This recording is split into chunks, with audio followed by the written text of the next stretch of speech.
જો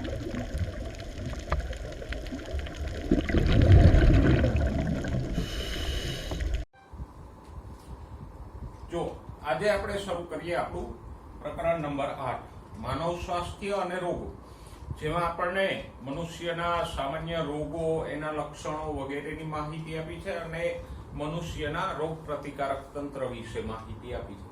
આમ જુઓ તો આપણે ધોરણ 11 નું 5મું યુનિટ અને ધોરણ 12 નું 3જું ચેપ્ટર, એ બધા પ્રકરણોમાં આપણે મનુષ્યના જુદા જુદા તંત્રો ભણી ગયા, જેમ કે પાચન તંત્ર, શ્વસન તંત્ર, પરિવહન તંત્ર. એ જ રીતે 12મા ધોરણમાં આપણે મનુષ્યનું પ્રજનન તંત્ર ભણ્યા. આ પ્રકરણ આપણને મનુષ્યના રોગ પ્રતિકારક તંત્ર સંબંધે માહિતી આપે છે. પણ પ્રકરણની શરૂઆતમાં આપણે રોગો અને એના વિશે પ્રાથમિક માહિતી મેળવશું. રોગો મનુષ્ય સાથે પ્રાચીન કાળથી જોડાયેલા છે અને માનવ સંસ્કૃતિનો વિકાસ થયો ત્યારથી મનુષ્ય રોગો સામે લડવા માટે અને રોગોને સમજવા માટે પ્રયત્નો કરતો આવ્યો છે. જો ભારતમાં રોગની સારવાર માટે આયુર્વેદ છે,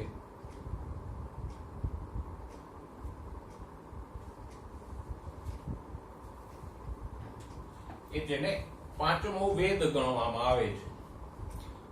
તો એમાં પણ વિવિધ પ્રકારના રોગો અને સારવાર, ઔષધિઓ વગેરેનું એક વિસ્તૃત અને પદ્ધતિસર વિવરણ છે.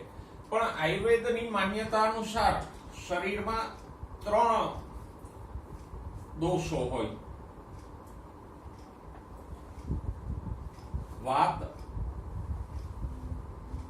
પિત્ત અને કફ. એને કહેવાય ત્રિદોષ.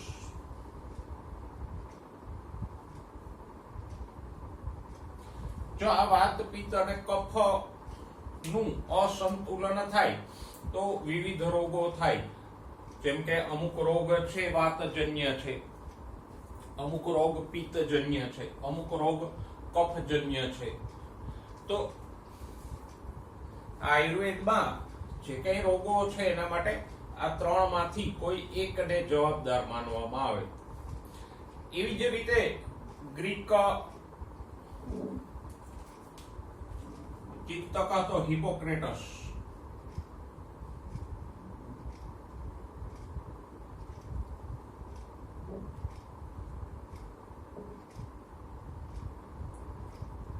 કે જેને તબીબ શાસ્ત્રનો પિતા ગણવામાં આવે.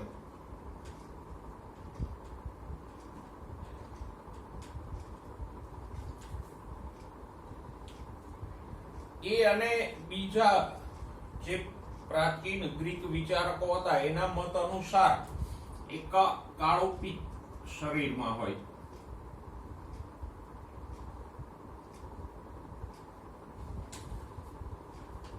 બ્લેક બેલ.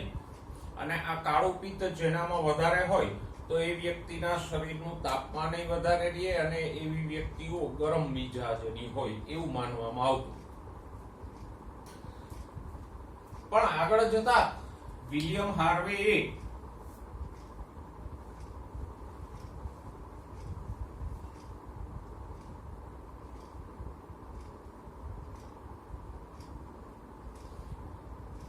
રુધિર પરિવહન તંત્રની શોધ કરી.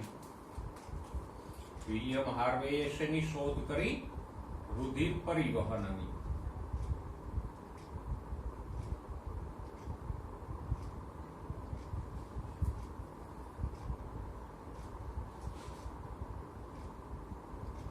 રુધિર પરિવહનની શોધ કોણે કરી?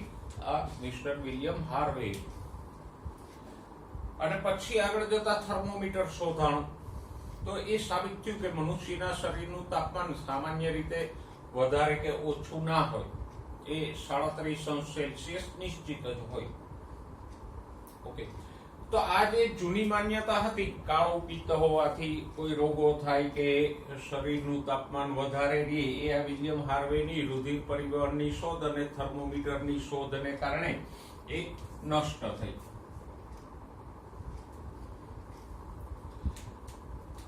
આધુનિક તબીબી શાસ્ત્ર છે એ રોગ માટે અલગ અલગ બાબતોને જવાબદાર માને છે. આપણે જાણીએ જેમ કે કોઈ રોગો છે એ બેક્ટેરિયાજન્ય હોય, કોઈ રોગો વાયરસજન્ય હોય. આ અમુક તકલીફો છે એ શેને કારણે નથી હોતી. દાખલા તરીકે કબજિયાત કે અપચા જેવી તકલીફો માટે કોઈ આવા બેક્ટેરિયા, વાયરસ એવા રોગકારકો જવાબદાર નથી હોતા, પણ આપણો ખોરાક કે એવી બધી બાબતો જવાબદાર હોય. અને આગળ જતા તબીબી શાસ્ત્રમાં એ પણ સાબિત થયું કે મનુષ્યના શરીરમાં એક રોગ પ્રતિકારક તંત્ર હોય અને આ રોગ પ્રતિકારક તંત્ર પણ બાકીના તંત્રોની જેમ જ ચેતાતંત્ર અને અંતઃસ્ત્રાવી તંત્ર ના નિયમન હેઠળ કામ કરે અને આ રોગ પ્રતિકારક તંત્ર રોગોનો મુકાબલો કરે એ આપણે જાણીએ છીએ. હવે આધુનિક તબીબી શાસ્ત્ર રોગો માટે 3 બાબતોને જવાબદાર ઠેરવે. એક છે જનીનિક ખામીઓ.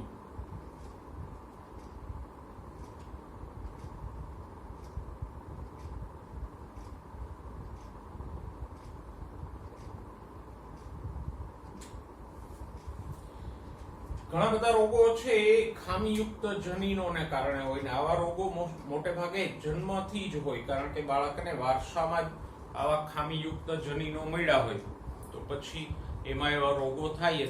અને આવા રોગોના ઘણા બધા ઉદાહરણો પણ આપણે ભણી ગયા. દાખલા તરીકે 11મા ધોરણમાં એક મસ્ક્યુલર ડિસ્ટ્રોફી નામનો રોગ ભણ્યા હતા, ચેપ્ટર નંબર 20માં.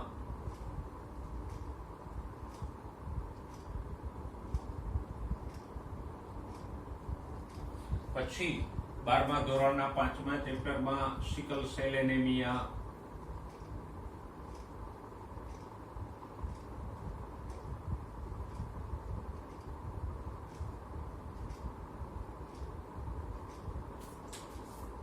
Thalassemia, haemophilia.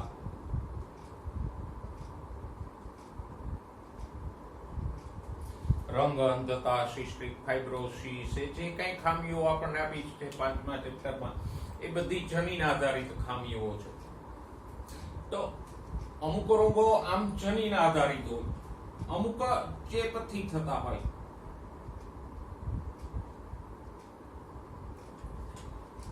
દાખલા તરીકે સામાન્ય શરદીથી લઈ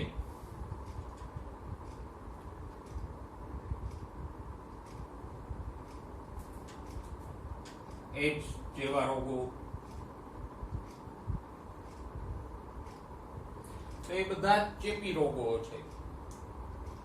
તો આમ અમુક રોગો ચેપ લાગવાથી થાય અને અમુક જીવનશૈલી આધારિત છે.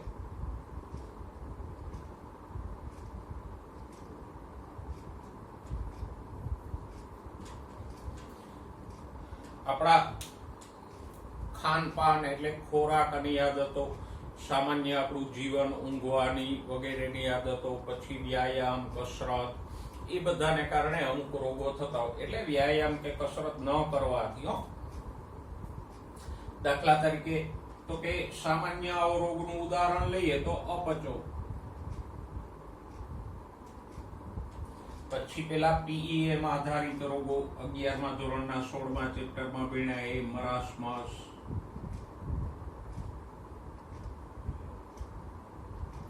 કબજિયાત.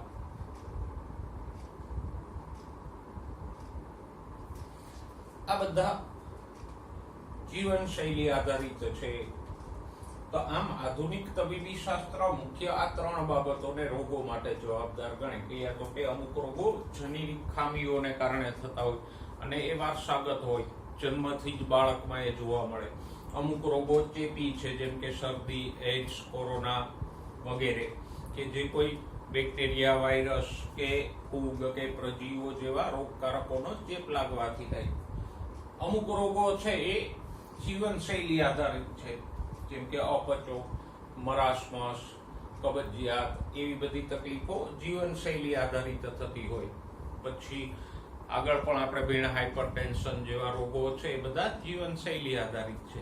તો આમ આ મુખ્ય 3 પૈકી એક કારણથી કોઈ પણ રોગ થતો હોય. હવે જોઈએ સ્વાસ્થ્ય. સ્વાસ્થ્ય એટલે કે તંદુરસ્તી કોને કહીએ? તો કે સામાન્ય ભાષામાં આપણે એવો અર્થ કરતા હોય કે સ્વાસ્થ્ય એટલે શું? તો કે રોગોની અનુપસ્થિતિ, ગેરહાજરી, વ્યક્તિને કોઈ રોગ ના હોય,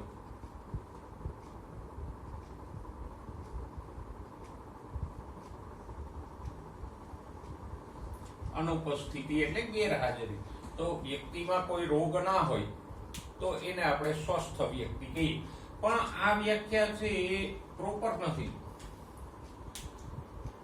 સ્વાસ્થ્યમાં બધું જ આવી જાય. વ્યક્તિનું શારીરિક સ્વાસ્થ્ય, માનસિક સ્વાસ્થ્ય અને સામાજિક.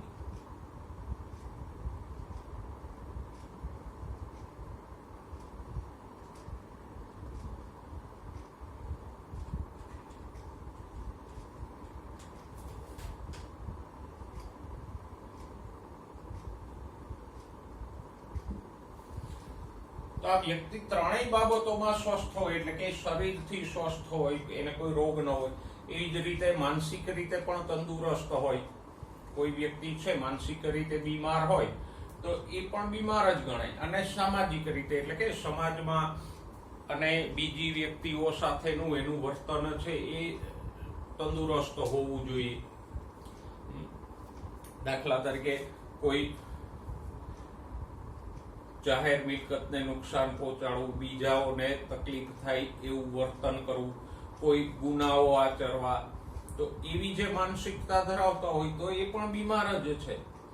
તો આમ સ્વાસ્થ્યમાં ત્રણેય બાબતનો સમાવેશ થઈ જાય. ફક્ત શરીરથી સ્વસ્થ હોવું નહીં, પણ શારીરિક રીતે, માનસિક રીતે અને સામાજિક રીતે, એમ ત્રણેય રીતે વ્યક્તિ છે સ્વસ્થ હોવો જોઈએ. અને જો આવો સ્વસ્થ સમાજ હોય તો દેશની ઉત્પાદકતામાં વધારો થાય,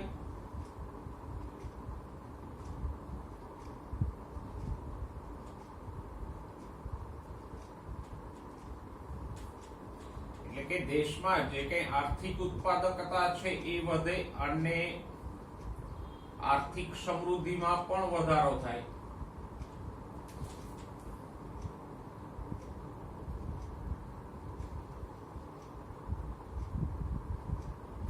તો આમ કોઈ પણ રાષ્ટ્રનો સમાજ એટલે કે માનવ સમુદાય જો શારીરિક, માનસિક અને સામાજિક રીતે સ્વસ્થ હોય તો જ એ દેશની ઉત્પાદકતા પણ વધે અને આર્થિક સમૃદ્ધિ પણ વધે.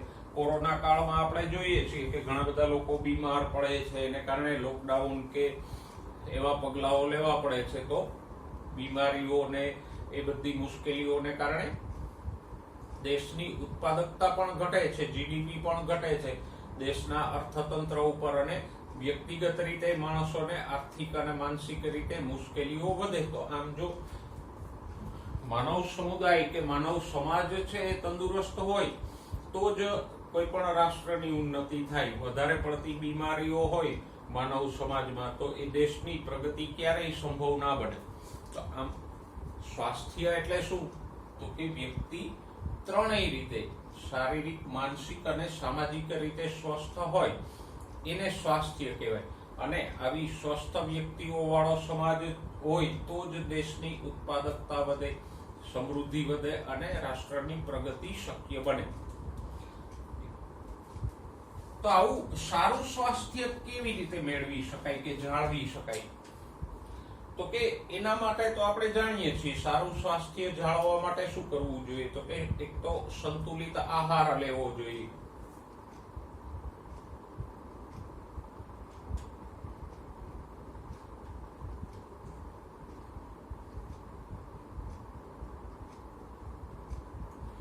જો સંતુલિત આહારને ખોરાકના જથ્થા સાથે સંબંધ નથી. સંતુલિત આહાર આપણે કોને કહીએ? તો કે જેમાંથી આપણને પૂરતા પ્રમાણમાં ઉર્જા તો મળી રહે, સાથે સાથે ખનિજો અને વિટામિન્સ જેવા પોષક તત્વો પણ યોગ્ય માત્રામાં મળી રહે, એને આપણે સંતુલિત આહાર કહીએ. તો આવો સંતુલિત આહાર લેવો જોઈએ. પછી તો કે વ્યક્તિગત સ્વચ્છતા,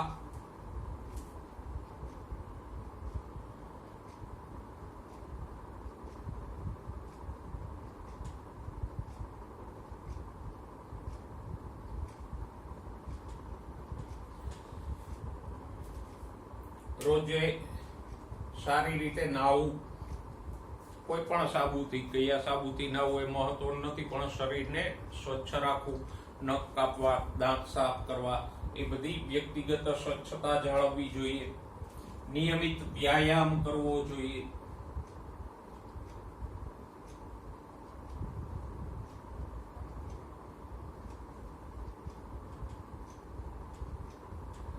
એટલે કે નિયમિત રીતે કસરત કરવો જોઈએ.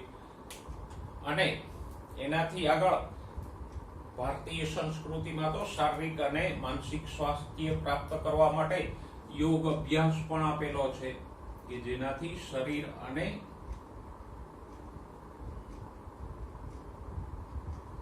મન બંને સ્વસ્થ રહે.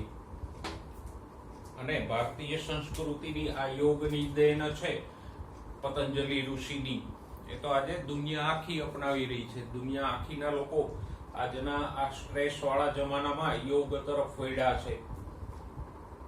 ઓકે, તો આ રીતે સંતુલિત આહાર લેવો જોઈએ, વ્યક્તિગત સ્વચ્છતા જાળવવી જોઈએ. એમાં બધું જ આવી ગયું, ફક્ત શરીરની સ્વચ્છતા નહીં, પણ ઘર સાફ રાખવું, આજુબાજુમાં પણ ક્યાંય કચરો ન ફેંકવો, એ બધું સ્વચ્છતામાં આવી જાય. નિયમિત વ્યાયામ અથવા યોગ અભ્યાસ કરવો જોઈએ.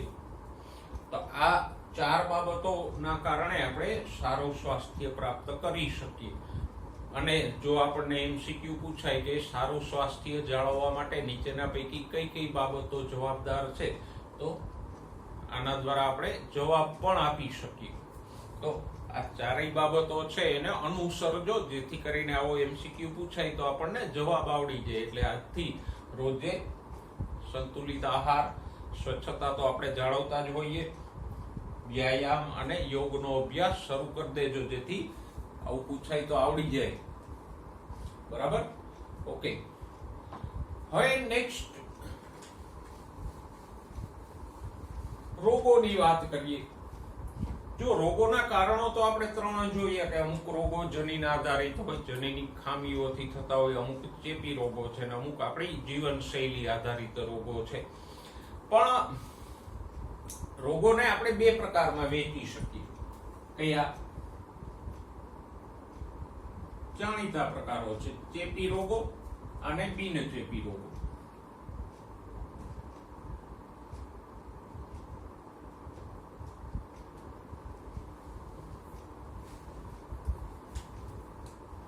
ચેપી રોગો કોને કહીએ?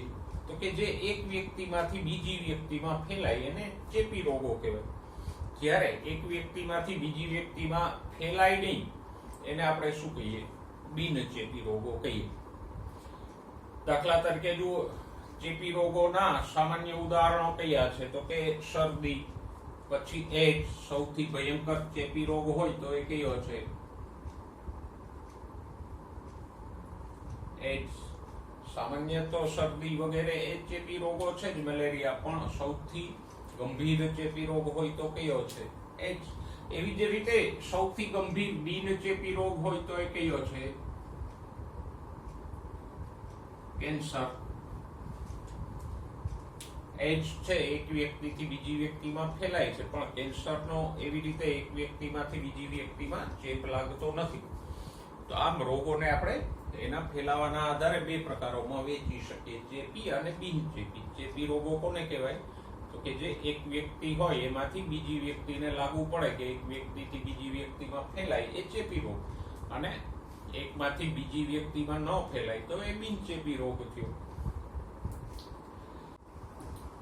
હવે કેટલાક માનવમાં સામાન્ય રોગોની વાત કરીએ કે જે સામાન્ય રીતે માનવ સમાજમાં આપણને જોવા મળતા હોય. પણ રોગોની આપણે ચર્ચા કરીએ એની પહેલા રોગકારકો વિશે થોડું જોઈ લઈએ. કારણ કે મનુષ્યમાં મોટાભાગના રોગો છે કોઈને કોઈ રોગકારકોથી થતા હોય, અને એ સામાન્ય રીતે ચેપી રોગો છે, જેની આપણે મુખ્યત્વે અહીંયા ચર્ચા કરવાના છીએ. તો ઘણા બધા રોગો માટે કોઈને કોઈ રોગકારક સજીવો જવાબદાર હોય. તો જે સજીવો રોગ ઉત્પન્ન કરવા માટે જવાબદાર છે એને આપણે રોગકારકો કહીએ. ઘણા નિર્જીવ પરિબળો છે, અજૈવિક પરિબળો, એ પણ રોગકારક તરીકે હોઈ શકે. રોગકારકો મુખ્ય કયા છે તો કે વાયરસ, બેક્ટેરિયા, ફૂગ, પ્રજીવો અને કૃમિઓ. અને આ બધા જે રોગકારક સજીવો છે કેવા છે? પરોપજીવી છે, એટલે કે મનુષ્યના શરીરમાં પરોપજીવન ગુજારે અને એને કારણે મનુષ્યને રોગ થાય છે.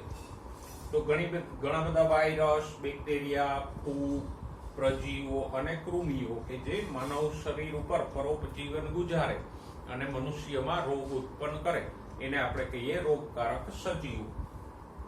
તો રોગકારક સજીવો કયા છે? વાયરસ, બેક્ટેરિયા, ફૂગ, પ્રજીવો અને કૃમિઓ. પણ આ પૈકીના જે પરોપજીવી છે મનુષ્ય ઉપર એ જ માનવમાં રોગ ઉત્પન્ન કરે. રોગકારકોની અસરો કેવી રીતે થાય શરીરને તો કે સૌથી પહેલા તો એ કોઈને કોઈ રીતે મનુષ્યના શરીરમાં પ્રવેશ કર્યા પછી એક ગુણન પામે, એટલે કે પોતાની સંખ્યા વધારે, કારણ કે એક સાથે ઢગલાબંધ રોગકારકો તો શરીરમાં ભાગ્યે જ પ્રવેશે. ક્યાંયથી થોડાક રોગકારકો વ્યક્તિના શરીરમાં પ્રવેશે, પછી એ શરીરમાં આવ્યા પછી ગુણન પામે, પોતાની સંખ્યા વધારે, કારણ કે રોગકારકોની સંખ્યા વધારે હોય તો જ રોગ થાય. બહુ ઓછી સંખ્યામાં રહીએ રોગકારક તો શરીરને એની કોઈ અસર ન થાય, તો એ ગુણન પામે. એને આપણે ઇન્ક્યુબેશન તબક્કો કહીએ. જો કોરોના કાળમાં આપણે જાણીએ છીએ કે સામાન્ય વ્યક્તિને ચેપ લાગ્યા પછી અમુક દિવસો સુધી કોઈ રોગની અસર નથી દેખાતી. અમુક દિવસો જાય, 5-7 દિવસ પછી રોગની અસર દેખાય એના શરીર ઉપર. શા માટે? કારણ કે ત્યાં સુધી એનું ગુણન કે ઇન્ક્યુબેશન થતું હોય.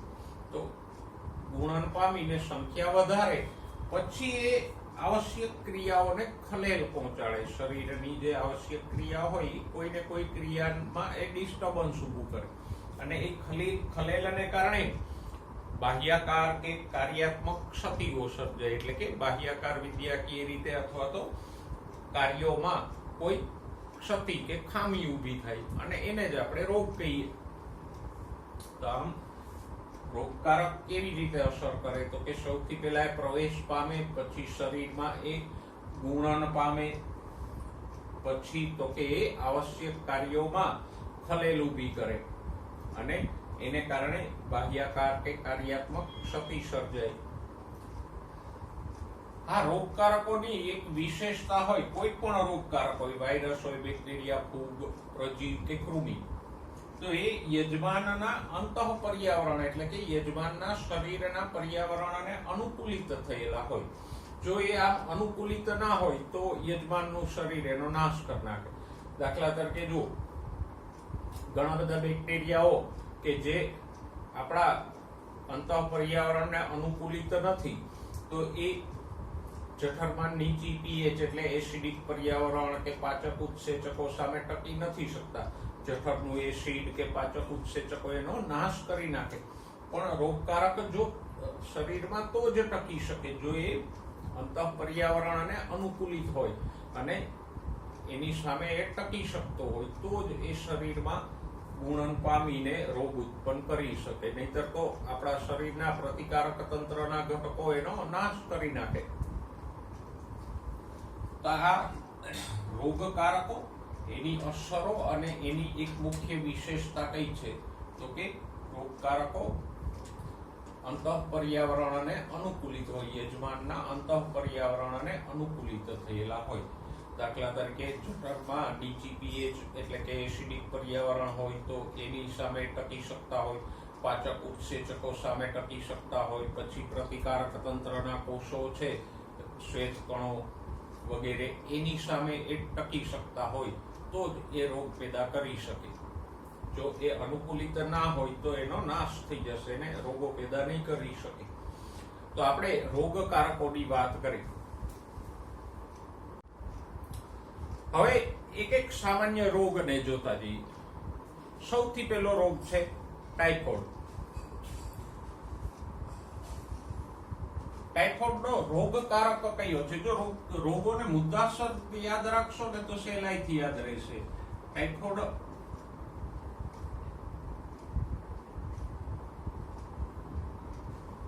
પહેલું તો બેક્ટેરિયાજન્ય રોગ છે.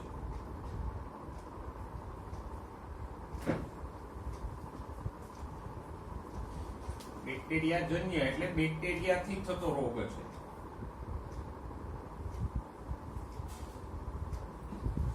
આને પણ યાદ રાખવાનું. એવા એમસીક્યુ પણ પૂછી લે કે આપેલ પૈકી કયો રોગ બેક્ટેરિયાજન્ય છે, કયો રોગ વાયરસજન્ય છે, કૃમિજન્ય રોગનું ઉદાહરણ આપેલ પૈકી કયું છે. તો એવા એમસીક્યુ પણ પૂછે. અને ઊંધું પણ પૂછી લે કે ટાઇફોઇડ નીચેના પૈકી શેનાથી થાય, વાયરસ, બેક્ટેરિયા, કૃમિ કે પ્રજીવ. તો આ વસ્તુને બધા રોગ માટે યાદ રાખજો કે જે તે રોગ છે એનો રોગકારક કયા પ્રકારનો છે, વાયરસ છે, બેક્ટેરિયા છે, પ્રજીવ છે, કોણ છે. તો ટાઇફોઇડ બેક્ટેરિયાજન્ય રોગ છે. અને એનો રોગકારક કયો છે તો કે સાલ્મોનેલા ટાઇફી નામના બેક્ટેરિયા.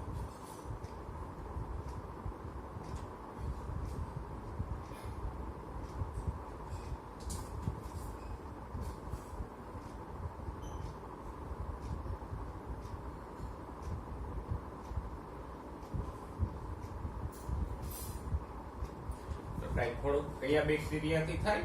Salmonella typhi. એની ઉપરથી જ આપણે ટાઇફોઇડ શબ્દ વાપરીએ. એનો ફેલાવો કેવી રીતે થાય?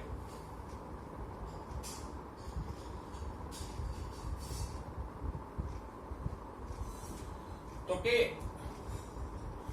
દૂષિત આહાર એટલે કે દૂષિત ખોરાક અને પાણી. કોઈ વ્યક્તિ છે, આ ટાઇફોઇડ ગ્રસ્ત વ્યક્તિ છે, એનો મળ પાણીમાં પડે તો એના દ્વારા એ પાણીમાં આ બેક્ટેરિયાઓ ભળે. અથવા તો એ મળ ઉપર બેસેલી માખી ખોરાક ઉપર બેસે ને એવો ખોરાક કોઈ બીજી વ્યક્તિ ખાય તો એના શરીરમાં આ બેક્ટેરિયાઓ પ્રસરે. એટલે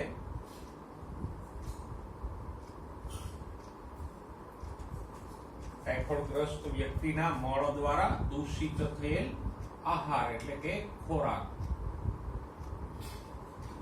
અને દૂષિત પાણી દ્વારા ફેલાય છે.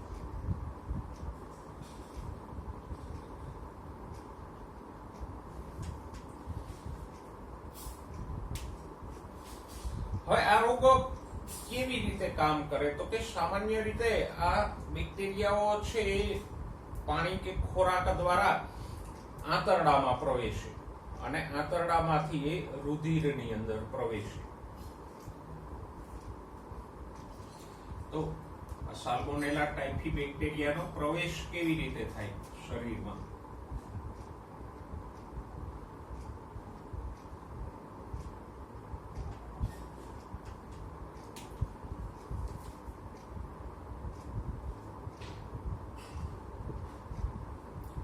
તો કે દૂષિત આહાર કે પાણી દ્વારા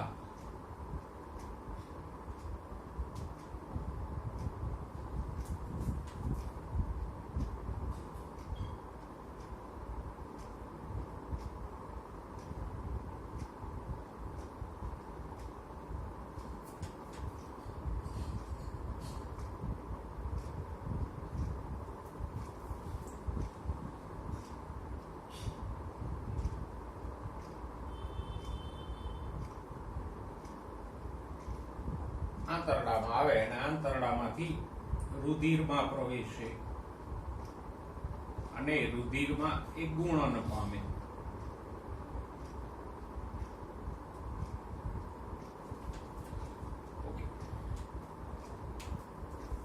હવે સૌથી અગત્યનું રોગના લક્ષણો.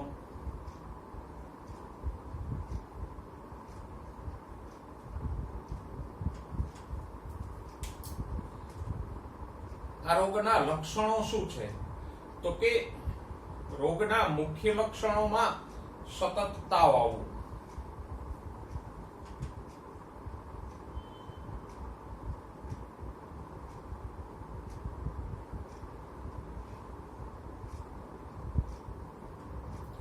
અને સામાન્ય ટાઇફોઇડમાં રોગ છે એ તાવ રોજે રોજ વધતો જાય, પછી નબળાઈ આવે.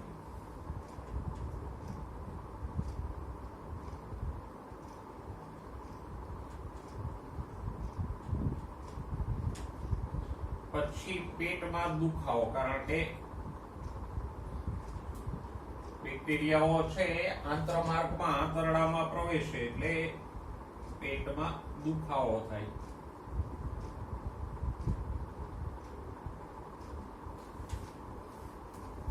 પછી આંતરડામાં બેક્ટેરિયાની અસરને કારણે કબજિયાત થઈ જાય, ભૂખ ન લાગે.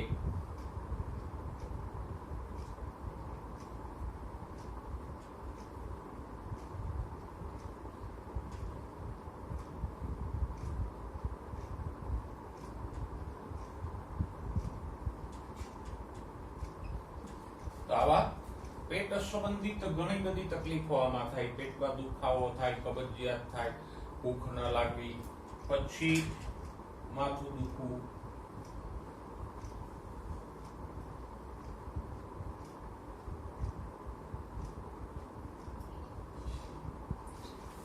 આવી બધી સામાન્ય તકલીફો તો થાય, પણ જો બેક્ટેરિયાઓની સંખ્યા વધી જાય એટલે કે તીવ્ર સ્થિતિ થાય, રોગ વધારે પ્રસરે તો આંતરમાર્ગમાં કાણા પડે અને એને કારણે મૃત્યુ પણ સંભવે.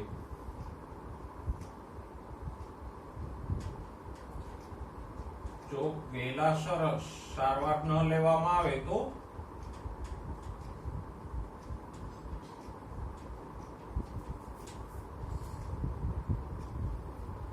બેક્ટેરિયાઓને કારણે આંતરમાર્ગમાં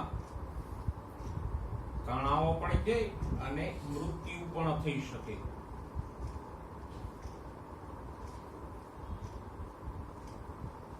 પણ એક તીવ્ર એટલે એક્સ્ટ્રીમ કન્ડિશનમાં રોગ વધારે પ્રસરી જાય તો નિદાનની વાત કરીએ તો આ રોગનું નિદાન કેવી રીતે થાય? તો કે એના નિદાન માટે વિડાલ કસોટીથી નિદાન થાય.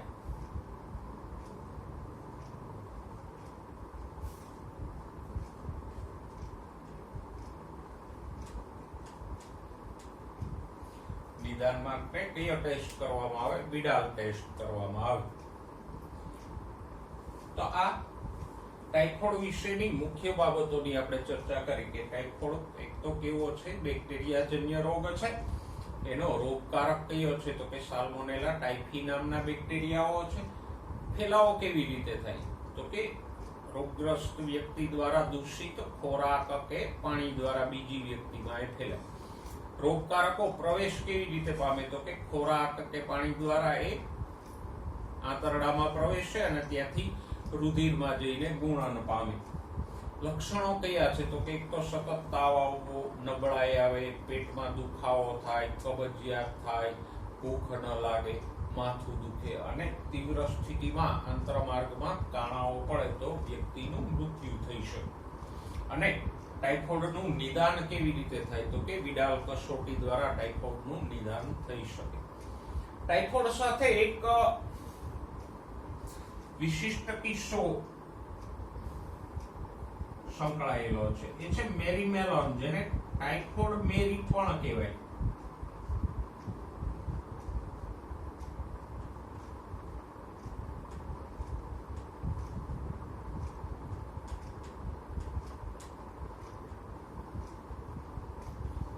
તબીબી ક્ષેત્રમાં આ એક કિસ્સો છે. જેમાં કોરોનામાં નથી, ઘણા બધા લોકો સુપર સ્પ્રેડર હોય છે કે જે પોતાને ચેપ લાગ્યા પછી ઘણા બધા લોકોને ચેપ લગાડી દી. તો ટાઇફોઇડ માટે પણ આવો એક કિસ્સો બનેલો કે આ મેરીમેલોન છે એક રસોઈયણ હતી અને એને ટાઇફોઇડ લાગુ પડ્યો. તો એ જે લોકોને જમાડતી એ બધાને એના દ્વારા ટાઇફોઇડ થતો, કારણ કે એના શરીરમાંથી કે એની લાળમાંથી ખોરાક એ જે રાંધે એમાં બેક્ટેરિયાઓ પડે અને ખાનારા લોકોને અસર થતી. તો આમ મેરીમેલોને જે રસોઈયણ હતી એને પોતાની રસોઈ દ્વારા ભલે અજાણતા પણ ઘણા બધા લોકોને ટાઇફોઇડનો શિકાર બનાવી દીધા, એટલે એને ટાઇફોઇડ મેરી એવું ઉપનામ પણ આપવામાં આવ્યું. તો આ ટાઇફોઇડ વિશે આપણે ચર્ચા કરી. જે કઈ રોગકારકો વિશે હું બોર્ડ ઉપર લખું છું એને તમે તમારી નોટમાં નોંધી લેજો, એટલે એમસીક્યુ માટે આ તમને સહેલાઈથી યાદ રહે. એક આખો પેરેગ્રાફ યાદ રાખો એના કરતા મુદ્દાસર યાદ રાખવું તમને સહેલું પડશે. હવે બીજો રોગ જોઈએ, ન્યુમોનિયા. ન્યુમોનિયા પણ બેક્ટેરિયાજન્ય રોગ જ છે. એના રોગકારકો કયા છે? તો કે સ્ટ્રેપ્ટોકોકસ ન્યુમોની અને હિમોફિલસ ઇન્ફ્લુએન્ઝા એ ન્યુમોનિયાના રોગકારકો છે. કયા બેક્ટેરિયાથી રોગ થાય? સ્ટ્રેપ્ટોકોકસ ન્યુમોની અને હિમોફિલસ ઇન્ફ્લુએન્ઝા. એ ગોલાણુ એટલે કે કોકસ પ્રકારના બેક્ટેરિયા છે. ગોળ એટલે તો એને સ્ટ્રેપ્ટોકોકસ એવો શબ્દ વાપર્યો છે. ફેલાવો કેવી રીતે થાય આ રોગનો? તો કે રોગિષ્ટ વ્યક્તિની છીંક કે ખાંસીમાંથી જે બિંદુકો કે એરોસોલ્સ ઉડે, એટલે કે જે સૂક્ષ્મ છાંટાઓ ઉડે છીંક ખાવાથી, એ જો બીજી વ્યક્તિના શ્વાસમાં જાય તો રોગનો ફેલાવો થાય. જેમ સામાન્ય કોરોનાના ફેલાવા માટે પણ આ મુખ્ય કારણો છે કે રોગિષ્ટ વ્યક્તિની છીંક કે ખાંસી દ્વારા જે બિંદુકો કે એરોસોલ્સ એટલે કે સૂક્ષ્મ છાંટાઓ ઉડે પ્રવાહીના મુખમાંથી અને નાકમાંથી, એ બીજી વ્યક્તિના શ્વાસમાં જાય તો રોગ થાય. એવી જ રીતે રોગગ્રસ્ત વ્યક્તિએ વાપરેલા ગ્લાસ, વાસણો કે કોઈ પણ વસ્તુ જેની ઉપર એની લાળ લાગેલી હોય એ જો વ્યવસ્થિત રીતે સાફ કર્યા વિના વાપરવામાં આવે તો રોગ થાય. એટલે આમ વાપરવાથી ન થાય, પણ સાફ કર્યા વગર વાપરીએ તો, દાખલા તરીકે રોગિષ્ટ વ્યક્તિએ પાણી પીધું હોય તો એની લાળ ગ્લાસ ઉપર ચોંટી જાય અને પછી એવા ગ્લાસથી બીજો કોઈ વ્યક્તિ પાણી પીવે સાફ કર્યા વિના તો એ બીજા વ્યક્તિમાં પણ રોગ ફેલાય. પ્રવેશ કેવી રીતે થાય? તો કે સામાન્ય શ્વાસ માર્ગ દ્વારા એ પ્રવેશે. ભલે વાસણો દ્વારા મુખમાં જાય કે શ્વાસ દ્વારા નાકમાં જાય, પણ એ શ્વાસ માર્ગમાં જઈ અને ફેફસાને ચેપ લગાવે. અને આ બેક્ટેરિયાઓનો ચેપ ફેફસાને લાગે તો ફેફસાના જે વાયુકોષ્ઠો છે પ્રવાહીથી ભરાઈ જાય, અને વાયુકોષ્ઠો પ્રવાહીથી ભરાઈ જાય એટલે વ્યક્તિને શ્વાસ લેવામાં મુશ્કેલી થાય, ઓક્સિજન ઓછો મળવા માંડે. કારણ કે આપણે જાણીએ છીએ ફેફસામાં જે સૂક્ષ્મ પોલાણો હોય જેને આપણે વાયુકોષ્ઠ કહીએ, એના દ્વારા જ ઓક્સિજન, કાર્બન ડાયોક્સાઇડની આપ-લે થાય. તો હવે આ વાયુકોષ્ઠો જો પ્રવાહીથી ભરાઈ જાય તો પછી ઓક્સિજન, કાર્બન ડાયોક્સાઇડની આપ-લે ઘટી જાય ને વ્યક્તિને ઓક્સિજન મળતો ઓછો થઈ જાય. લક્ષણો કયા છે? તો કે તાવ આવે, પછી ઓક્સિજનના અભાવે ઠંડી લાગે, ફેફસાને ચેપ લાગે છે એટલે કફ થાય અને માથું દુખે. તીવ્ર સ્થિતિમાં વ્યક્તિને તીવ્ર સ્થિતિ એટલે ફેફસામાં વધારે પડતો રોગ ફેલાઈ જાય તો ઓક્સિજનના અભાવે આંગળીના નખ અને હોઠ ભૂરા થઈ જાય અને વ્યક્તિને વેન્ટિલેટર કે ઓક્સિજનના સપોર્ટ ઉપર પણ રાખવું પડે, કારણ કે ફેફસાઓમાં તો પ્રવાહી કે શ્લેષ્મા ભરાઈ ગયું છે એટલે એને પૂરો ઓક્સિજન નહીં મળે. તો આમ ન્યુમોનિયા છે એ પણ ફેફસાઓને અસર કરતો રોગ છે. અને ન્યુમોનિયા ભલે આમ ઘાતક નથી, એટલે કે વ્યક્તિનું સામાન્ય રીતે એનાથી મૃત્યુ નથી નીપજતું, પણ જો સમયસર સારવાર લેવામાં ના આવે અને રોગ ફેલાઈ જાય તો પછી વ્યક્તિનું મૃત્યુ થઈ પણ શકે. તો એ રીતે ન્યુમોનિયાની જો સમયસર સારવાર ના લઈએ તો એ ગંભીર રોગ છે. અને કોઈ પણ રોગો, ખાસ કરીને જે ફેફસાને અસર કરતા રોગો છે એ વધારે ગંભીર છે. પછી એ ન્યુમોનિયા હોય કે કોરોના હોય, એ ગંભીર એટલા માટે બની જાય કે એક વખત ફેફસામાં ચેપ ફેલાય અને ફેફસામાં શ્લેષ્મા પ્રવાહી કે કફનો ભરાવો થાય પછી એને તમે બહાર નથી કાઢી શકતા. કારણ કે ફેફસા આપણે ભણી ગયા, ફેફસામાં 300 કરોડ જેટલા એકદમ સૂક્ષ્મ વાયુકોષ્ઠો હોય અને વાયુકોષ્ઠો સાથે જોડાયેલી શ્વાસવાહિકાઓ અને બીજી નલિકાઓ હોય. એટલે ફેફસામાં જે નલિકાઓ અને વાયુકોષ્ઠો હોય એ અતિશય સૂક્ષ્મ હોય, વાળ કરતાંય સૂક્ષ્મ હોય. તો એની અંદર એક વખત કંઈ પણ ભરાય પ્રવાહી કે શ્લેષ્મા પછી એને કોઈ પણ રીતે બહાર ન કાઢી શકાય. પાચન માર્ગમાં કંઈ ભરાયેલું હોય તો એને ઓપરેશનથી કે કોઈ પણ રીતે બહાર કાઢવું સહેલું પડે, પણ ફેફસામાં એક વખત કફ કે પ્રવાહી ભરાય પછી એ બહાર ન નીકળે અને આવા કફ અને પ્રવાહીના ભરાવાને કારણે ઓક્સિજન મળતો ઓછો થઈ જાય અને સરવાળે વ્યક્તિનું મૃત્યુ નીપજે. તો આમ આ જે ફેફસા સંબંધિત રોગો છે એની જો વહેલી તકે સારવાર ના થાય તો ગંભીર મુશ્કેલીઓ સર્જાઈ શકે. અને એટલે જ કોરોના માટે પણ શરૂઆતના જે કંઈ લક્ષણો હોય, તાવ આવે કે ઉધરસ કે એવી કોઈ પણ શરૂઆતી તકલીફો હોય તો વહેલી તકે ટેસ્ટ કરાવી અને સારવાર લઈ લેવી એ જરૂરી છે. પછી અંદર વધારે ચેપ લાગી જાય ફેફસામાં તો મુશ્કેલી થાય અને ઘણા બધા વ્યક્તિઓના મૃત્યુ પણ નીપજે છે. તો આમ ન્યુમોનિયા કેવો રોગ છે? બેક્ટેરિયાજન્ય રોગ છે. એના રોગકારક બેક્ટેરિયા કયા છે? તો કે સ્ટ્રેપ્ટોકોકસ ન્યુમોની અને હિમોફિલસ ઇન્ફ્લુએન્ઝા નામના બેક્ટેરિયાથી થાય, કે જે કોકસ ગોલાણુ પ્રકારના બેક્ટેરિયાઓ છે. ફેલાવો કેવી રીતે થાય? તો કે મુખ્ય ફેલાવો રોગિષ્ટ વ્યક્તિ દ્વારા છીંક ખાવામાં આવે કે ઉધરસ ખાવામાં આવે એમાંથી જે એરોસોલ્સ એટલે કે બિંદુકો ઉડે એ બીજી વ્યક્તિના શ્વાસમાં જાય તો રોગ ફેલાય. સાથે સાથે આવી વ્યક્તિએ વાપરેલા ગ્લાસ, વાસણો વગેરેનો ઉપયોગ બીજી વ્યક્તિ દ્વારા થાય તો પણ રોગ ફેલાય.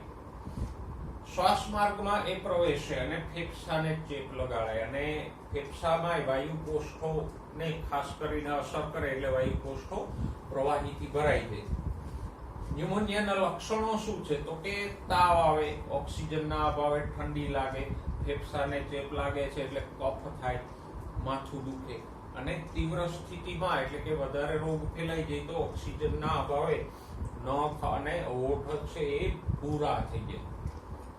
તો આપણે ન્યુમોનિયાની વાત કરી. આપણે બે બેક્ટેરિયાજન્ય રોગો જોયા, કયા? ટાઇફોઇડ અને ન્યુમોનિયા. એ સિવાયના સામાન્ય બેક્ટેરિયાજન્ય રોગો કયા છે? તો કે અતિસાર એટલે કે મરડો, પ્લેગ, ડિપ્થેરિયા એ બધા બેક્ટેરિયાજન્ય રોગો છે.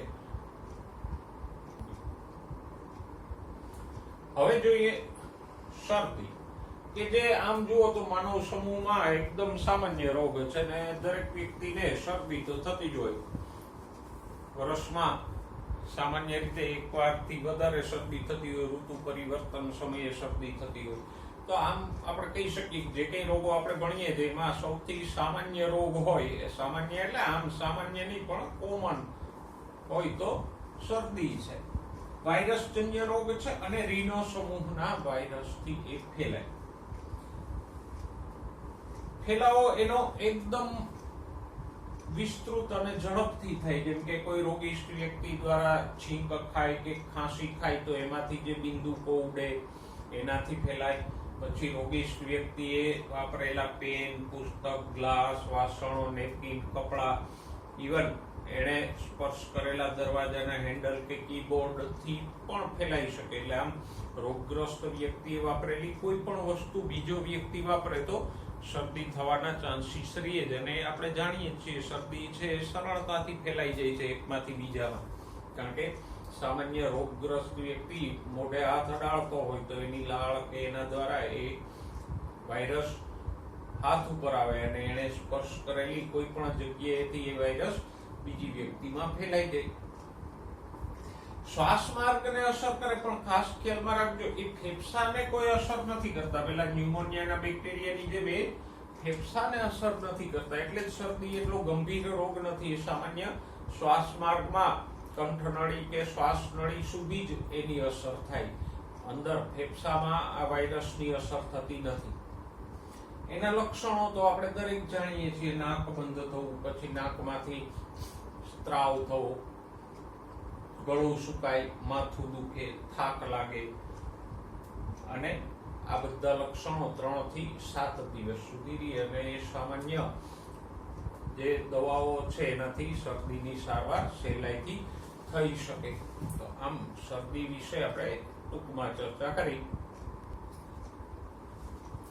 હવે જોઈએ મેલેરિયા.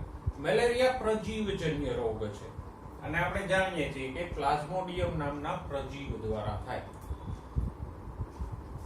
પ્લાઝ્મોડિયમની અલગ અલગ જાતિઓથી મેલેરિયા થાય. એમાંની એક છે પ્લાઝ્મોડિયમ વાઇવેક્સ, પછી પ્લાઝ્મોડિયમ મલેરિયા અને પ્લાઝ્મોડિયમ ફાલ્સીપેરમ.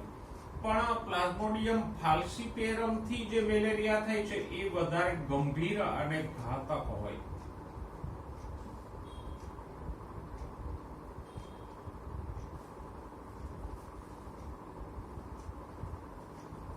અને સામાન્ય ભાષામાં એને ઝેરી મેલેરિયા કહેવામાં આવે.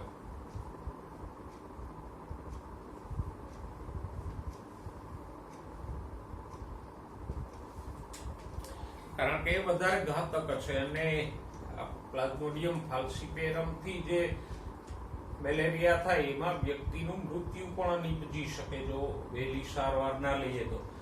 વાયરેક્સ કે મેલેરિયાથી જે મેલેરિયા થાય છે એ સામાન્ય હળવો હોય છે, એટલો બધો ઘાતક હોતો નથી.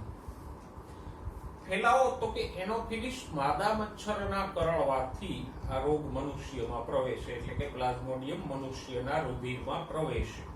અને સામાન્ય લક્ષણોમાં તો કે તાવ આવે, માથું દુખે, શરીરમાં તીવ્ર કળતર થાય, ચક્કર આવે, એ બધા એના સામાન્ય લક્ષણો છે. સામાન્ય સખત તાવ આવે, માથામાં દુખાવો થાય અને કળતર થાય તો એ મેલેરિયાના લક્ષણો હોઈ શકે. હવે આમ જુઓ તો મેલેરિયા એક એવો ચેપી રોગ છે કે જેની સામે મનુષ્ય વર્ષોથી ઝઝૂમતો આવ્યો છે, પણ છતાંય આજ સુધીમાં એની કોઈ રસી કે એ કઈ શોધી નથી શકાણું કે મેલેરિયાને આપણે દવાઓ શોધી ચૂક્યા છીએ, ક્લોરોક્વિનથી એને મટાડી શકીએ, પણ મેલેરિયા વિરુદ્ધ કોઈ રસીની શોધ હજુ સુધી નથી થઈ કે મેલેરિયાને નાબૂદ કરી શકાય. અને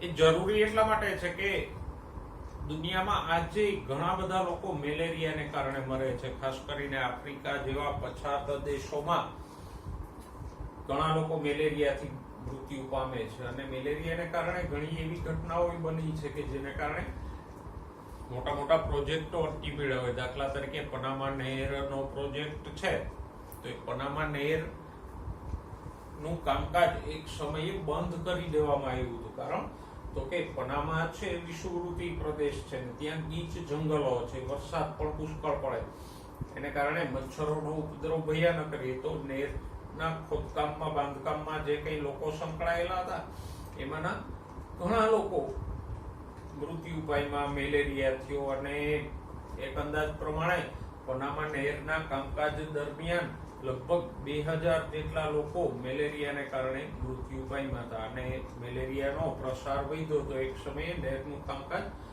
બંધ કરી દેવામાં આવ્યું હતું. પછી ઘણા સમય પછી મેલેરિયાને અટકાવવાના ઉપાયો કરી, જેમ કે પાણીના ખાબોચિયા વગેરે નાબૂદ કરીને ફરીવાર લાંબા સમયે કામકાજ શરૂ થયું. તો આમ ઘણા બધા એવા કિસ્સાઓ છે જ્યાં મેલેરિયાને કારણે ઘણા બધા મોટા પ્રોજેક્ટો કે કામગીરીઓ છે અટકી પડી હોય. અને આજે પણ મેલેરિયા એવો રોગ છે કે જેની વિરુદ્ધ કોઈ રસી કે એને કાયમી ધોરણે નાબૂદ કરવાનો ઉપાય શોધી શકાણો નથી. હવે પ્લાઝ્મોડિયમના જીવન ચક્રની વાત કરીએ. આપણે વાત કરી કે મેલેરિયા માટે જવાબદાર પ્રજીવ પ્લાઝ્મોડિયમ છે. પ્લાઝ્મોડિયમનું જીવન ચક્ર વિશિષ્ટ છે. એને 2 યજમાનોની જરૂર પડે. એક છે મનુષ્ય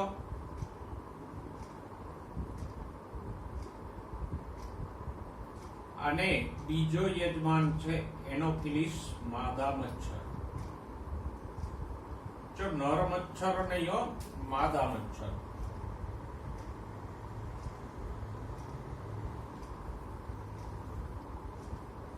આમ પ્લાઝ્મોડિયમ પરોપજીવી છે, પણ એ 2 યજમાનોના શરીરમાં પોતાનું જીવન ચક્ર પૂરું કરે. અને પ્લાઝ્મોડિયમનું જીવન ચક્ર આપણા માટે અહીંયા વિશેષ મહત્વનું એટલા માટે છે કે તમને થિયરીમાં પણ પૂછી લે કે પ્લાઝ્મોડિયમનું જીવન ચક્ર ચાર્ટ દોરીને સમજાવો. તો પછી અહીંયા મેં દોર્યું છે એમ લાળ ગ્રંથિઓ કે હાથ કે મચ્છર કે એ દોરવું મહત્વનું નથી. જીવન ચક્રના જે સ્ટેપ છે એ અગત્યના છે. એટલે તમે આ હાથ ન દોરો અથવા તો અહીંયા લાળ ગ્રંથિ ન દોરો તો ચાલી જાય સમય બચાવવા માટે પરીક્ષા, પણ ચાર્ટ સાથે આ જીવન ચક્ર મહત્વનું છે થિયરીમાં પૂછવા માટે. તો એ રીતે પણ એને યાદ રાખજો. હવે આપણે શરૂઆત કરશું અહીંથી, મનુષ્યમાં એના પ્રવેશથી. તો એનોફિલિસ માદા મચ્છર મનુષ્યને કરડે એટલે એની લાળ ગ્રંથિમાં રહેલા પ્લાઝ્મોડિયમના સ્પોરોઝોઇટ્સ શરીરમાં પ્રવેશે.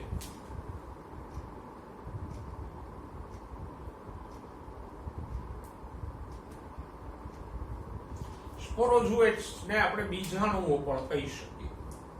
તો આ એક પ્રકારના બીજાણુ જેવી અવસ્થા છે સ્પોરોઝોઇટ્સ, એ શરીરમાં પ્રવેશશે મચ્છરના કરડવાથી. કારણ કે મચ્છર કે કોઈ પણ પરોપજીવી મનુષ્યને કે યજમાનને કરડે ત્યારે એ પોતાની લાળ દ્વારા અમુક પદાર્થોને શરીરમાં દાખલ કરે, જેથી કરીને લોહી જામે નહીં. અને સામાન્ય રીતે આ જે પદાર્થો એ લાળ દ્વારા દાખલ કરે છે એવા હોય કે જે એન્ટીકોએગ્યુલન્ટ્સ તરીકે વર્તે અને રુધિરને જામતું અટકાવે. જો આવા એન્ટીકોએગ્યુલન્ટ્સ દાખલ ન કરે તો એના મુખાંગોની અંદર જ લોહી ગંઠાઈ જાય અને મચ્છરનું મૃત્યુ થાય. તો મચ્છર હોય કે જળો હોય, જે કોઈ પરોપજીવી હોય, એ લોહી ચૂસતા પહેલા યજમાનના શરીરમાં આવા એન્ટીકોએગ્યુલન્ટ્સ એટલે રુધિરને જામતું અટકાવનાર પદાર્થો પોતાની લાળ દ્વારા દાખલ કરે.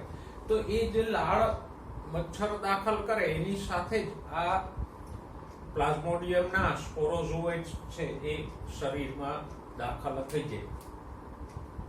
ઓકે, આ સ્પોરોઝોઇટ્સ રુધિરમાં આવે પછી યકૃતમાં જાય. તો કયા સ્વરૂપે દાખલ થાય છે? સ્પોરોઝોઇટ્સ સ્વરૂપે, જેને આપણે બીજાણુ સ્વરૂપ પણ કહી શકીએ. તો સ્પોરોઝોઇટ્સ સ્વરૂપે પ્લાઝ્મોડિયમ શરીરમાં દાખલ થાય અને રુધિરમાંથી ક્યાં જાય? યકૃતમાં. અને યકૃતમાંથી પાછા રુધિરમાં આવશે, એટલે રુધિરમાં પ્રવેશે, યકૃતમાં જાય, યકૃતમાંથી પાછા રુધિરમાં આવશે. આ એનો શરીરમાં, માનવ શરીરમાં માર્ગ છે. તો યકૃતમાં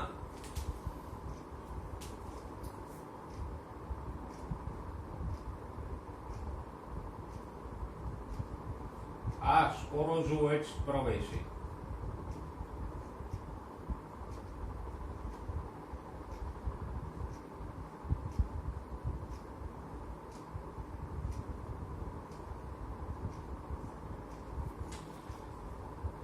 અને યકૃત કોષોમાં એ અલિંગી પ્રજનન કરે. જો અહીંયા એક ચક્ર મેં બતાવ્યું છે, તો એ આ સ્પોરોઝોઇટ છે એ યકૃત કોષોમાં અલિંગી પ્રજનન કરી અને સંખ્યા વધારે.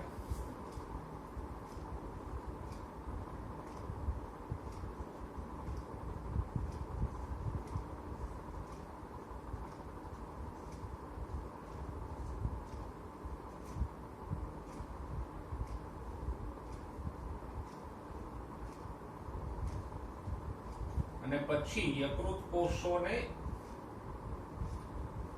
તોડી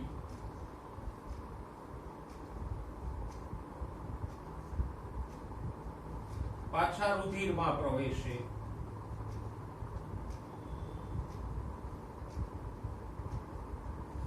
જો યકૃત કોષમાં આ સ્પોરોઝોઇટ છે એ અલિંગી પ્રજનનથી પોતાની સંખ્યા વધારે પછી યકૃત કોષનો નાશ કરે અને સ્પોરોઝોઇટ છૂટા પડે ને રુધિરમાં મુક્ત થાય, એટલે કે પાછા રુધિરમાં પ્રવેશે. તો પહેલા રુધિરમાં આવ્યા, યકૃતમાં ગયા, યકૃતમાંથી પાછા સંખ્યા વધારીને સ્વરૂપો બદલીને રુધિરમાં આવ્યું. રુધિરમાં એ રક્તકણમાં પાછું અલિંગી પ્રજનન કરે અને રક્તકણોને તોડે.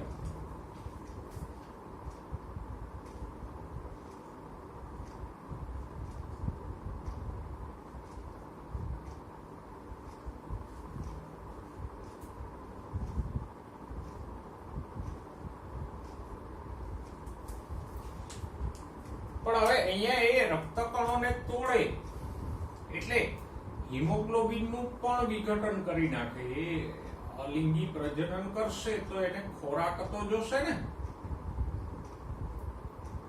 એ ખાલી રક્તકણોને તોડતા જ નથી, પણ હિમોગ્લોબિનનું વિઘટન કરી અને એમાંથી હિમ સમૂહ છૂટો પાડે, જે આયન યુક્ત અણુ છે, અને ગ્લોબિન નામનું પ્રોટીન છૂટું પાડે. હિમોગ્લોબિનના આ બે બંધારણીય ઘટકો છે. ગ્લોબિન નામનું પ્રોટીન અને એની સાથે આયન યુક્ત હિમ સમૂહ. આ ગ્લોબિનનો એક ખોરાક તરીકે ઉપયોગ કરે અને એના ખોરાકથી, પોષણથી એ અલિંગી પ્રજનનથી સંખ્યા વધારે. જ્યારે આ હિમ સમૂહ છૂટો પડ્યો એ હિમોઝાઇન નામના ઝેરી પદાર્થમાં ફેરવાઈ જાય.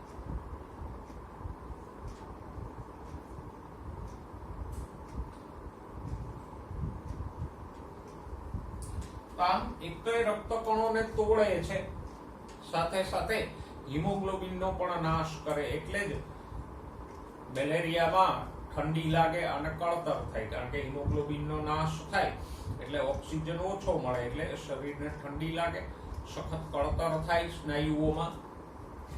અને એનું કારણ શું? તો કે રક્તકણો તોડે, સાથે સાથે હિમોગ્લોબિનનો નાશ કરીને એમાંથી આ હિમોઝાઇન નામનું ઝેરી દ્રવ્ય છૂટું પાડે. તો હિમોગ્લોબિનમાંથી કયો ઝેરી પદાર્થ છૂટો પાડે છે? હિમોઝાઇન.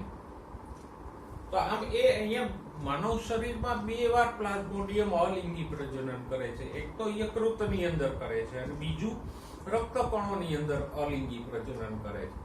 તો મનુષ્યના શરીરમાં પ્લાઝ્મોડિયમ 2 વખત અલિંગી પ્રજનન કરે અને એને પરિણામે એની સંખ્યા ઘણી બધી વધી જાય અને નાશ પામતા રક્તકણોની સંખ્યા પણ શરીરમાં મોટી થઈ જાય. પછી રક્તકણની અંદર જ અમુક સમય પછી એ લિંગી અવસ્થા પ્રાપ્ત કરે.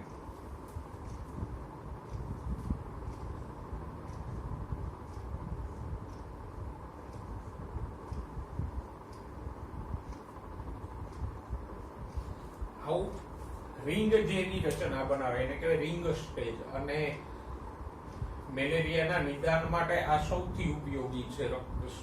માઇક્રોસ્કોપમાં રક્તકણો જુઓ અને એની અંદર આવા રિંગ જેવી રચના જોવા મળે, મતલબ કે મેલેરિયા છે, પ્લાઝ્મોડિયમ છે. અને પછી આ જન્યુઓ બને. આ લિંગી અવસ્થા પ્રાપ્ત કરે પછી એમાંથી જન્યુઓ બને અને જન્યુઓ રક્તકણોને તોડીને બહાર આવે. એટલે રક્તકણમાં પહેલા તો એ અલિંગી પ્રજનન કરીને સંખ્યા વધારશે અને અમુક સમય પછી એ આમ લિંગી અવસ્થા પ્રાપ્ત કરીને જન્યુઓ ઉત્પન્ન કરશે. હવે જો આવી વ્યક્તિને એનોફિલિસ માદા મચ્છર ફરીથી કરડે, મેલેરિયાગ્રસ્ત વ્યક્તિને, તો આ જન્યુઓ ક્યાં જાય? એનોફિલિસ માદામાં જાય અને ઓબ્વિયસલી પાચન માર્ગમાં જશે મચ્છરના. તો એ મચ્છરના આંતરડા એટલે પાચન માર્ગમાં આ જન્યુઓનું ફલન થાય, વિકાસ થાય અને એ સ્પોરોઝોઇડ સ્વરૂપે ફેરવાઈ જાય. અને એ સ્પોરોઝોઇડ ફરીથી ક્યાં આવે? લાળ ગ્રંથિમાં આવે અને પછી મચ્છર બીજી કોઈ વ્યક્તિને કરડે તો એને મેલેરિયા થાય.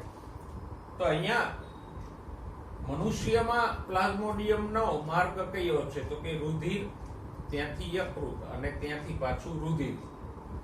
જ્યારે મચ્છરની અંદર માર્ગ કયો છે? તો કે પાચન માર્ગ અને ત્યાંથી લાળ ગ્રંથિ. પાચન માર્ગની અંદર જ એનું ફલન અને વિકાસ થાય છે. લાળ ગ્રંથિમાં તો સ્પોરોઝોઇટ રહે, જ્યાં સુધી બીજા કોઈ મનુષ્યમાં ન પહોંચે ત્યાં સુધી એ લાળ ગ્રંથિમાં રહે.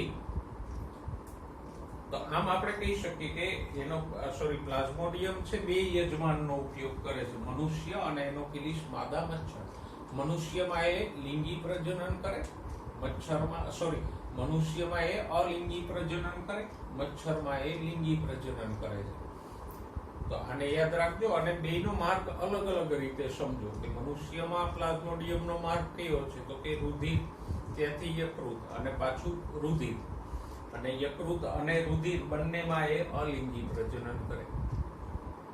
પછી એના જન્યુઓ મનુષ્યમાં જ ઉત્પન્ન થાય અને મચ્છરમાં જાય. મચ્છરમાં પ્લાઝ્મોડિયમનો માર્ગ કયો છે? તો કે પાચન માર્ગમાં કે મચ્છરના આંતરડામાં એ ફલન અને વિકાસ કરે અને સ્પોરોઝોઇડમાં ફેરવાઈ જાય અને ત્યાંથી લાળ ગ્રંથિમાં જાય. તો મચ્છરમાં પહેલા પાચન માર્ગમાં, ત્યાંથી લાળ ગ્રંથિમાં જશે. મનુષ્યમાં પહેલા રુધિરમાં, ત્યાંથી યકૃતમાં, પાછું રુધિરમાં. મનુષ્યમાં એ 2 વાર અલિંગી પ્રજનન કરે છે, યકૃતમાં અને રક્તકણોમાં. જ્યારે મચ્છરના પાચન માર્ગમાં એ લિંગી પ્રજનન કરે છે. તો આમ આ પ્લાઝ્મોડિયમનું જીવન ચક્ર છે. 2 ભાગમાં યાદ રાખજો, મનુષ્યમાં જોવા મળતા તબક્કા અને મચ્છરમાં જોવા મળતા તબક્કા. તો આમ 2 અલગ ભાગમાં યાદ રાખો તો સહેલાઈથી યાદ રહી જશે. અને મેં કીધું એમ MCQ તો ખરા જ, પણ થિયરીમાં પૂછવા માટે પણ આ પ્રશ્ન અગત્યનો છે. તો આજે આપણે મનુષ્યમાં જોવા મળતા થોડાક સામાન્ય રોગોની ચર્ચા કરી, જેમ કે ટાઇફોઇડ, ન્યુમોનિયા, શરદી અને મેલેરિયા. નેક્સ્ટ લેક્ચરમાં બાકીના રોગો ઉપર ચર્ચા કરશું.